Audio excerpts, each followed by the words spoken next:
Hello दोस्तों, जैसे कि आप सबको पता है कि आज के टाइम पे कार्डियक अरेस्ट यानी कि हार्ट अटैक कितना ज़्यादा कॉमन होता जा रहा है। बट ये क्या चीज़ पहले भी कॉमन नहीं थी? एजेड जितने भी लोग थे उनके अंदर हार्ट अटैक, कार्डियक अरेस्ट होना बहुत ही ज़्यादा कॉमन बात थी। हाँ, पहले भी था, लेकिन आज के टाइम में यंगस्टर्स में ये चीज़ काफ़ी ज़्यादा देखने को मिल रही है जिनकी एज 40 से भी कम है। सच में? कैसे?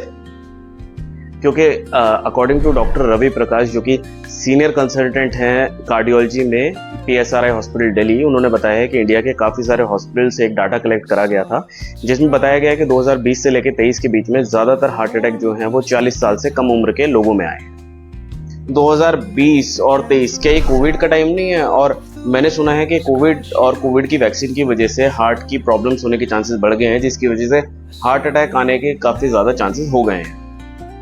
हाँ, वो कोविड का टाइम था। In fact national institutes of health और ब्रिटिश हार्ट फाउंडेशन ने ये बताया था कि कोविड और उसकी वैक्सीन और मायोकार्डाइटिस और पेरिकार्डाइटिस में कहीं ना कहीं लिंक है, जो कि डायरेक्टली इन्वॉल्व हो सकता है हार्ट अटैक में। लेकिन इसके अलावा बहुत सारे लोगों को मैं पर्सनली जानता हूँ जिसको ना तो कोविड हुआ था और ना ही उन्होंने वैक्सीन ली थी, फिर भी उनको हार्ट अटैक आया है। हो सकता है फिर उन लोगों ने डाइट अच्छी ना ली हो, लाइफस्टाइल अच्छा फॉलो ना करते हो, इसके अलावा ना ही फिटनेस का ख्याल रखते हो। हाँ, हो सकता है कि इनमें से भी कोई एक वजह हो हार्ट अटैक की। लेकिन दोस्तों, मैं आपको बता दूं कि बहुत सारे जाने माने चेहरे ऐसे हैं, जैसे कि सिद्धार्थ शुक्ला और शेफाली जरीवाला, जो कि काफ़ी ज़्यादा फिटनेस आइकन माने जाते थे और वो काफ़ी ज़्यादा अपनी सेहत का भी ख्याल रखते थे। उसके बावजूद भी उनको हार्ट अटैक आया है। बट ये तो फिर काफ़ी सोचने वाली बात है, क्योंकि मेरी भी एज अराउंड 36 है और कुछ टाइम बाद ये भी 40 हो जाएगी। तो क्या मैं ऐसा करूं कि जिसकी वजह से मुझे हार्ट अटैक ना आए? और वो कौन सी सबसे बड़ी वजह है जिसकी वजह से हार्ट प्रॉब्लम्स यानी कि हार्ट अटैक आने के चांसेस बढ़ जा सकते हैं? और क्या ऐसी चीज़ें हैं जिनको करके मैं इन चीज़ से बच सकता हूँ? हाँ, ये सवाल अच्छा है और इसी चीज़ का जवाब देने के लिए आज मैं आपके सामने हाजिर हुआ हूँ। आज की वीडियो में मैं आपको बताऊंगा कि वो क्या सबसे बड़ा रीज़न है जिसकी वजह से यंगस्टर्स में कार्डियक अरेस्ट जो है वो बहुत ज़्यादा कॉमन हो गया है। इसके अलावा वो कौन सी चीज़ें हैं जिनको फॉलो करके हम कार्डियक अरेस्ट जैसी दिक्कत से बच सकते हैं, स्पेशली यंगस्टर्स के अंदर। तो मेरे साथ एंड तक बने रहिएगा और वीडियो को शेयर ज़रूर करिएगा अपने लव्ड वन के साथ। मेरा नाम है डॉक्टर ताज, आप देख रहे हैं अपना खुद का चैनल अब तक हेल्दी। दोस्तों, क्या आपको पता है कि हिंदुस्तान में रोज़ाना तकरीबन 4280 हार्ट अटैक के केसेस आते हैं? और ये मैं नहीं बोल रहा हूँ, ये इंडियन हार्ट एसोसिएशन की रिपोर्ट्स हैं। और उन्हीं के हिसाब से साल भर में तकरीबन 15 लाख केसेस आते हैं कार्डियक अरेस्ट के, जिसमें से मैक्सिमम दोस्तों जो हैं वो शॉकिंगली हॉस्पिटल के बाहर ही होते हैं। इसलिए आपके जीने के कितने % चांसेस हैं वो डिपेंड करता है कि रिस्पॉन्स कितनी जल्दी लिया गया है, क्योंकि आपका जो सर्वाइवल के चांसेस हैं वो दोस्तों हर मिनट तकरीबन 10% गिरते जाते हैं।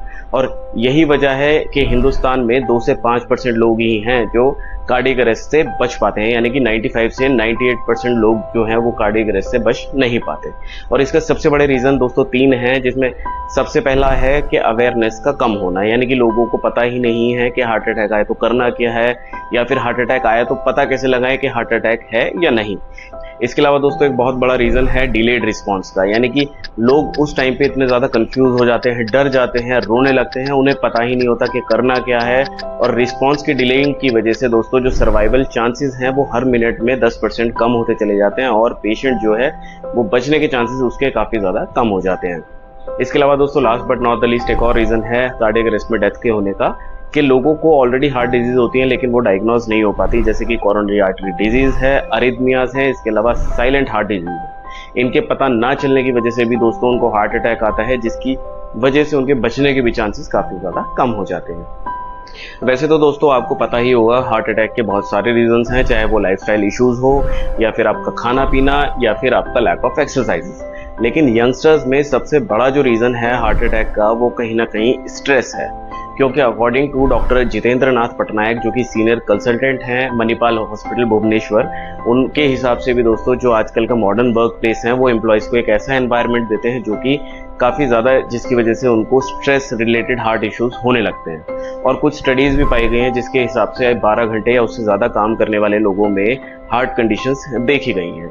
क्योंकि दोस्तों स्ट्रेस लेने की वजह से या लंबे टाइम तक टेंशन लेने की वजह से हमारी बॉडी के अंदर सिंपैथेटिक नर्वस सिस्टम जो है वो इफेक्ट होता है और हमारी बॉडी के अंदर हार्मोनल इश्यूज होने लगते हैं, जिसकी वजह से हमारी बॉडी के अंदर एड्रेनलिन की जो मात्रा है वो काफ़ी ज़्यादा बढ़ जाती है और दोस्तों वो कहीं ना कहीं हमारी बॉडी को इफेक्ट करती है, जिसकी वजह से हमारी बॉडी के अंदर हार्ट रेट भी बढ़ता है, जिसको अरिथमियाज भी बोलते हैं, और हमारी बॉडी के अंदर बीपी भी काफ़ी ज़्यादा इम्पैक्ट होता है। और उसी की वजह से हमारे हार्ट जो है वो वीक होता है और उसकी वजह से हमें हार्ट अटैक आने के चांसेस भी काफ़ी ज़्यादा बढ़ जाते हैं।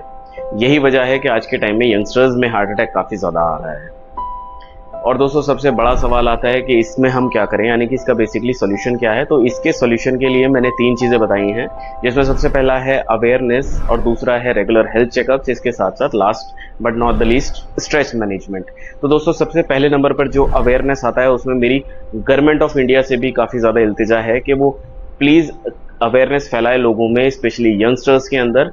काफ़ी सारे ऐसे तरीके हैं जिनसे आप अवेयरनेस फैला सकते हैं, जैसे कि हम सिनेमा हॉल में मूवी देखने जाते हैं, मूवी से पहले जो फालतू के ट्रेलर्स आते हैं, आप उसकी जगह अवेयरनेस फैलाएं कि हार्ट अटैक होता क्या है, उसकी पहचान कैसे करें, या फिर आप सीपीआर, अगर किसी को हार्ट अटैक आता है तो आप सीपीआर कैसे दें।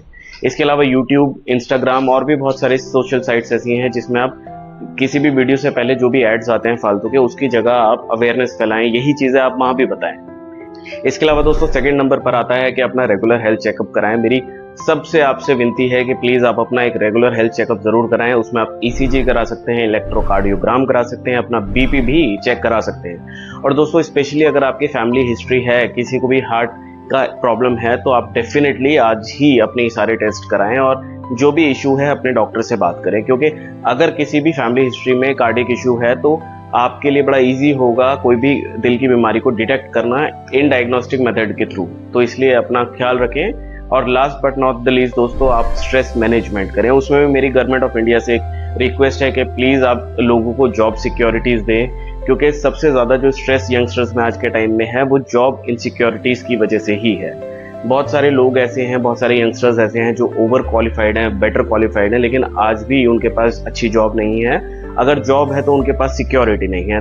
तो प्लीज़ मेरी प्राइम मिनिस्टर ऑफ इंडिया से भी रिक्वेस्ट है कि प्लीज़ आप ऐसी जॉब सिक्योरिटीज यूथ को दें जिसकी वजह से उनको स्ट्रेस की वजह से एटलीस्ट कार्डियक अरेस्ट या फिर कोई और कार्डियक प्रॉब्लम ना हो। इसके अलावा वर्किंग आवर पे भी थोड़ा सा प्लीज़ काम करें, क्योंकि 12 घंटे या उससे ज़्यादा से हार्ट प्रॉब्लम्स होने के चांसेस काफ़ी ज़्यादा बढ़ जाते हैं। तो दोस्तों ये वो सारी चीज़ें थी जिनको फॉलो करके आप कार्डियक अरेस्ट जैसी चीज़ से बच सकते हैं, और आपके लिए अगर अवेयरनेस होगी तो हो सकता है आप दूसरों को भी बचा पाए। दोस्तों डेथ हमेशा ही किसी वार्निंग के साथ नहीं आती है, इसलिए अपनी सेहत का ख्याल रखें और अपने चाहने वालों की सेहत का ख्याल रखें। और दोस्तों आज ही इस वीडियो को अपने सब चाहने वालों के साथ शेयर करें, क्योंकि इस वीडियो की वजह से हो सकता है कल को किसी की जान बच जाए। इसलिए अपनी सेहत का ख्याल रखें और ऐसी ही टिप्स के लिए मुझे फॉलो करें। Thank you.